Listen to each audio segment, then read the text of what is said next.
माननीय सभापती महोदय, हे बिल मी मराठीमध्ये मांडणार आहे. मला त्यासाठी परवानगी द्यावी. सर्वप्रथम आमच्या पक्षाचे नेते आणि आपण मला सभागृहामध्ये बिल मांडण्याची परवानगी दिली म्हणून मी त्यांचे आभार व्यक्त करतो. माननीय सभापती महोदय, आपल्या देशाचे यशस्वी पंतप्रधान माननीय नरेंद्रजी मोदी यांच्या नेतृत्वाखाली केंद्रीय आरोग्यमंत्री माननीय डॉक्टर हर्षवर्धनजी यांनी महिलांचा सन्मान, महिलांचा स्वाभिमान, महिलांना संरक्षण, महिलांना सुविधा आणि महिलांना सशक्तीकरण करण्यासाठी तसेच महिलाचे रिप्रोडक्टिव्ह अधिकार वाढवण्यासाठी हे बिल सभागृहात आणलेलं आहे. म्हणून मी माननीय पंतप्रधान मोदी साहेब आणि तसेच आरोग्यमंत्री डॉक्टर हर्षवर्धनजी यांचं मी अभिनंदन करतो. 26 मे 2014 साली मोदी साहेबांनी ज्यावेळेस शपथ घेतली आणि शपथ घेतल्यानंतर पहिल्याच भाषणामध्ये त्यांनी सांगितलं होतं की माझं सरकार गरीब कल्याणासाठी समर्पित राहील. गरिबांसाठी त्यांनी वेगवेगळ्या योजना आणल्या, पण त्याचबरोबर महिलांसाठी, शेतकऱ्यांसाठी, कामगारांसाठी, युवकांसाठी, उद्योजकांसाठी वेगवेगळ्या योजना या 6 वर्षाच्या काळात आणलेल्या आहेत. माननीय सभापती महोदय, MTP बिल 2020 हे महिलांना रिप्रोडक्टिव्ह अधिकार देण्यासाठी या सभागृहामध्ये आणलेलं आहे. यामध्ये महिलांचं आरोग्य आणि महिलाचे अधिकार हे महत्त्वाचे असल्यामुळे अगदी काही क्षणातच विविध महिलांच्या सुविधासाठी जे या 6 वर्षाच्या काळामध्ये योजना आणल्या त्या मी आपल्या सभागृहात नमूद करू इच्छितो. माननीय सभापती महोदय, बेटी बचाओ बेटी पढाओ ही योजना, ट्रिपल तलाक योजना, प्रधानमंत्री जननी सुरक्षा योजना, प्रेग्नंट महिलांसाठी मॅटर्निटी लीव्ह जी 3 महिन्यापासून 6 महिन्यापर्यंत आणली, तसेच सॅनिटरी नॅपकिन्सवरती GST लावलेला नाही, प्रधानमंत्री उज्ज्वला योजना, ग्रामीण भागात टॉयलेट बांधून महिलांसाठी उपस्थित केलेली सुविधा, मिशन इंद्रधनुष्य म्हणजे प्रेग्नंट महिलांना, आदिवासी महिलांना विशेषतः त्यांच्या घरी जाऊन टीकाकरण किंवा वॅक्सिन देण्याची योजना, वंदे मातरम योजना आणि आयुष्यमान भारत योजना, अशा बऱ्याचशा योजना महिलांसाठी आणि आरोग्यासाठी या 6 वर्षाच्या काळात आपल्या देशाचे पंतप्रधान माननीय मोदी साहेब आणि केंद्रीय मंत्री हर्षवर्धनजी यांनी आणलेले आहेत.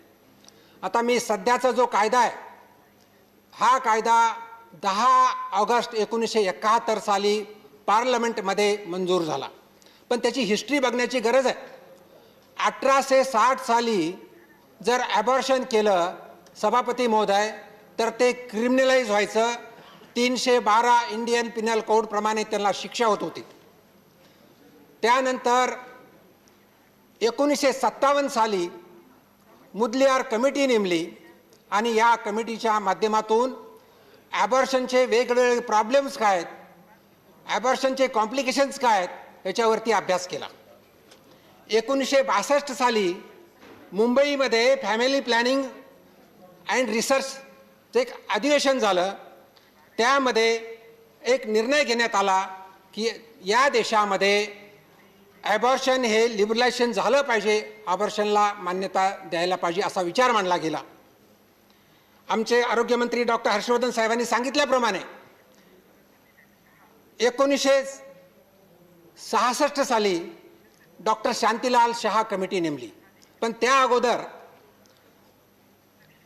ऑनरेबल लेट प्राईम मिनिस्टर माननीय लाल बहादूरजी शास्त्री यांच्या अध्यक्षतेखाली पार्लमेंटरी कमिटीची बैठक झाली आणि त्यावेळेस विचार मांडला गेला, जर फेल्युअर ऑफ कॉन्ट्रासेप्टिव्ह जर असेल तर ॲबॉर्शन किंवा MTP लिगलाइज करावी, हा विचार त्यावेळेस मांडला गेला.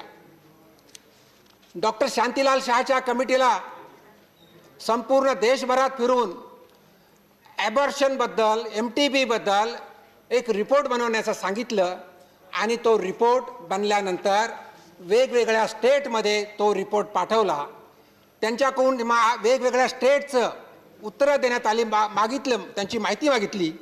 काही राज्यांनी उत्तर दिली, काही राज्यांनी उत्तर दिली नाहीत. पण जो रिपोर्ट तयार झाला तर तो 1969 साली तत्कालीन हेल्थ मिनिस्टर माननीय एस चंद्रशेखर यांनी पटलावर ठेवलं. पण त्यावेळेस निर्णय काही झाला नाही माननीय सभापती महोदय. 1971 साली deputy health minister Shri DP Chattopadhyay यांनी हे बिल लोकसभेमध्ये 2 ऑगस्ट 1971 इंट्रोड्यूस केलं आणि 10 ऑगस्ट 1971 याचा कायदा बनला. हा कायदा बनला, पण हा कायदा संपूर्ण स्टेटमध्ये लागू शकला नाही. त्यावेळी जम्मू काश्मीरमध्ये कायदा नव्हता, पण संपूर्ण देशभरामध्ये जम्मू काश्मीर शिवाय हा कायदा लागू करण्यात आला. आणि हा कायदा लावणारा त्यावेळेस भारत हा 15व्या देशामध्ये होता. म्हणजे फक्त 15 देशामध्ये MTBचा कायदा लागू होता. आता MTBचा कायदा काय आहे 1971चा मी आपल्याला सांगणार आहे. पण आत्ताच ऑनरेबल मेंबर यांनी सांगितल्याप्रमाणे हा कायदा परिपूर्ण नव्हता. मेडिकल सायन्समध्ये ॲडव्हान्समेंट खूप झालेली आहे, रिसर्च झालेला आहे, फार्मास्युटिकल्समध्ये रिसर्च झालेला आहे, वेगवेगळ्या प्रकारचे ड्रग्स आलेले आहेत. म्हणून मागच्या 50 वर्षापासून हा कायदा बदलावा अशा ह्युमन राईट्स ऑर्गनायझेशन, मानव अधिकारचे ऑर्गनायझेशन, वुमन्स राईट्स ऑर्गनायझेशन मागणी करत होते की हा कायदा बदलला पाहिजे. आणि आपण जर पाहिलं तर बऱ्याचशा जर्नलमध्ये जर मॅटर्नल मॉर्टिलिटी रेट पाहिला तर 13 ते 15% डेथ, मॅटर्नल डेथ हे फक्त आणि फक्त इल्लिगल ॲबॉर्शनमुळे होत होते. आणि भारत देशामध्ये दररोज 10 महिलांचा डेथ हे इल्लिगल ऑपरेशन्स, इल्लिगल ॲबॉर्शन्समुळे होत होते. त्याच वेळेस माननीय आरोग्यमंत्री यांनी सांगितल्याप्रमाणे सुप्रीम कोर्टमध्ये सुद्धा आणि हायकोर्टमध्ये वेगवेगळ्या बऱ्याचशा केसेस होत्या. ॲबॉर्शनला मुदतवाढ द्यावी किंवा ॲबॉर्शन करावं, परवानगी द्यावी म्हणून अशा केसेस होत्या. म्हणून ही अमेंडमेंट बिल तयार केलेलं आहे.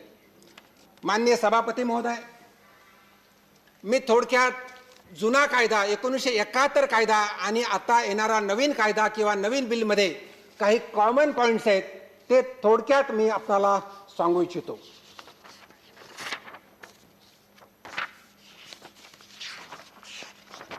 MTP is done only at the registered hospital.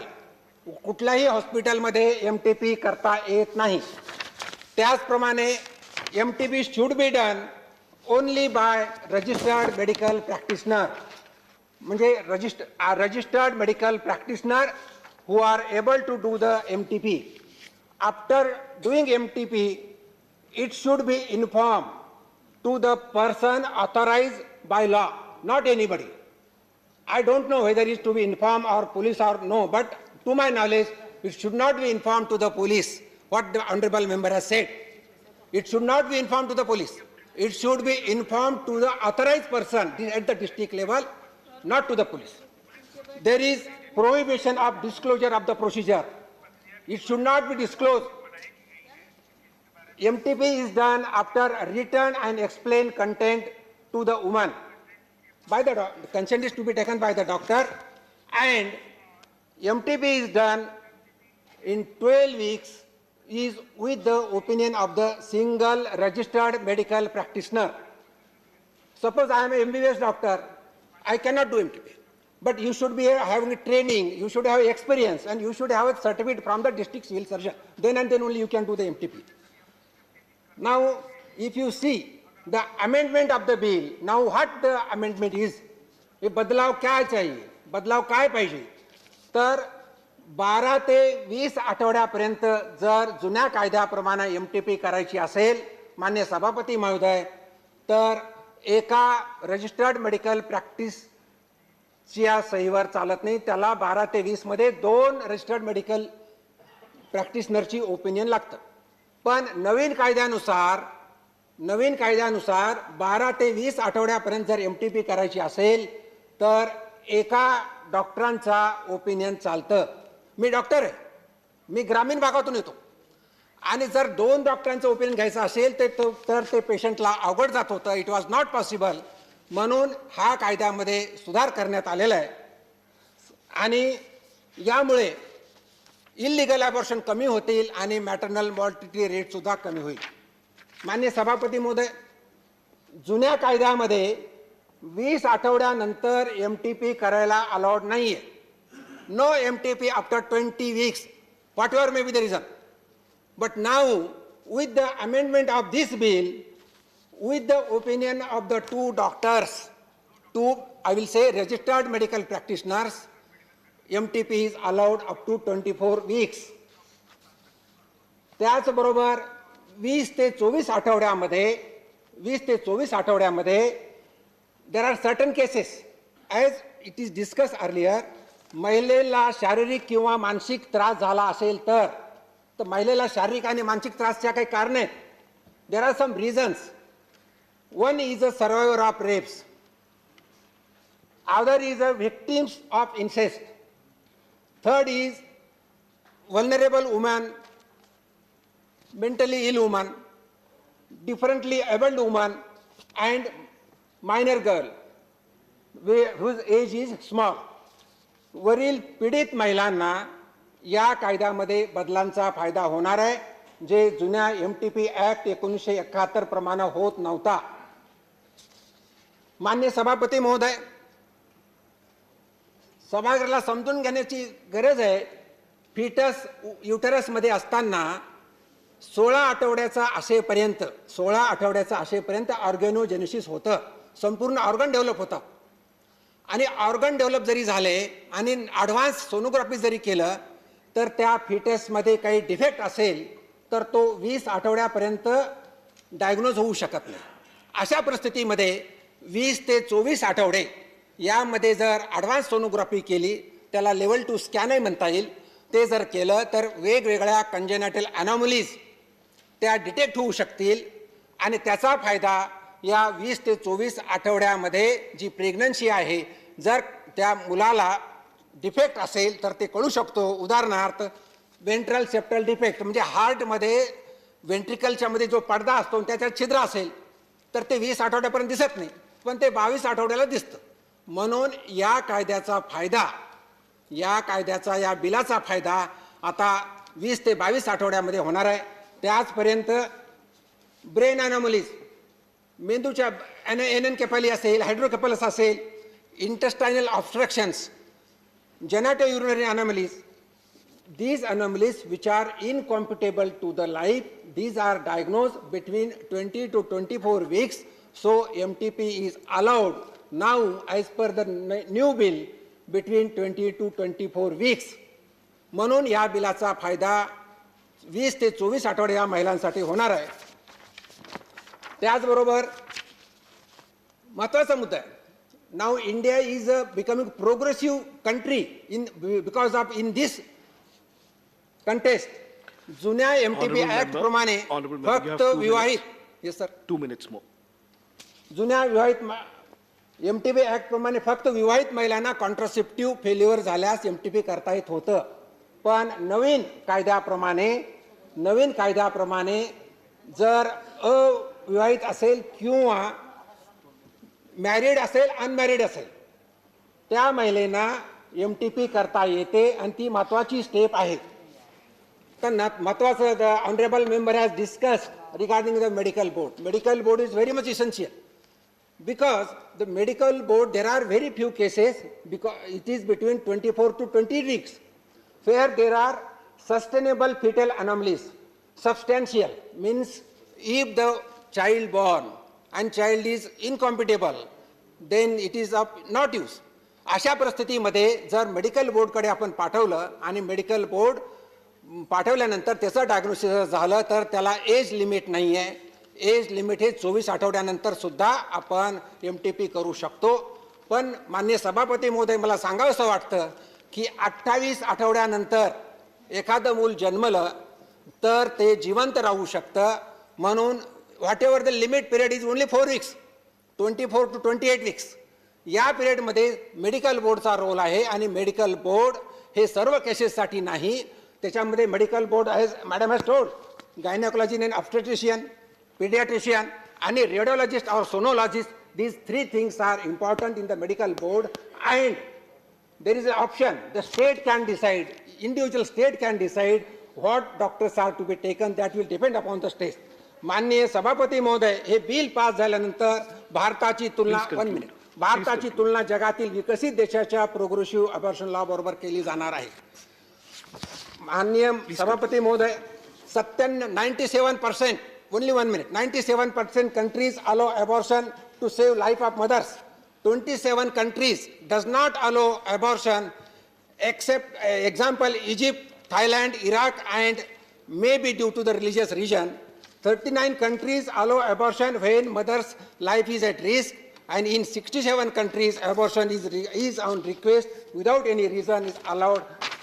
With this bill, amendment bill, the maternal mortality rate now it is half minute is 122 per live birth.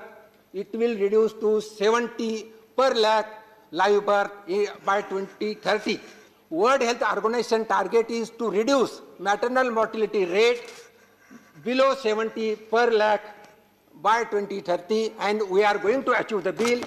म्हणून मी सभागृहातील सर्वांना नम्रपणे विनंती करतो की महिलांचा सन्मान, महिलांचा अधिकार, रिप्रोडक्टिव्ह अधिकार वाढवण्याला बिल आहे आणि ह्या बिलाला मंजुरी द्यावी असे मी सभागृहाला विनंती करतो. आणि शेवटी एक वाक्यामध्ये सांगू इच्छितो, सालों से पीड़ित स्त्री को पीड़ा से मुक्त कराया, सालों से पीड़ित स्त्री को पीड़ा से मुक्त कराया.